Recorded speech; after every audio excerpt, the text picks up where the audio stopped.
Welcome to The Last Breakfast. Please enjoy the video. You start by preparing your space and materials. This matters for safety and a clean burn. Lay the Firestarter log on a stone, metal tray, or cleared ground so heat doesn't transfer to grass. Arrange 5 1-inch dry kindling around it in a loose teepee and tuck small tinder like shredded bark beneath the log. Once done, position your matches or lighter close by and keep a water bucket reachable, safety first, because a controlled fire is an effective fire. You light the Firestarter log at the labeled end or exposed wick. A single match or lighter is usually enough. Hold the flame until the log catches, about 5-15 seconds, then step back and let it establish a steady ember. Once you see a consistent flame, add 1 or 2 larger sticks to encourage transfer to the main fuel and make sure the arrangement allows airflow.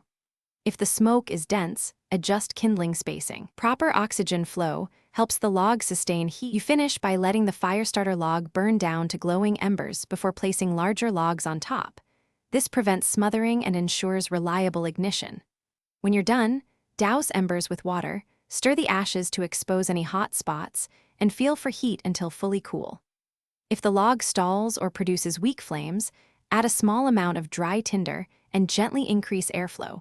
Open gaps in the fuel or lift the log slightly. This restores combustion without creating unsafe flare-ups.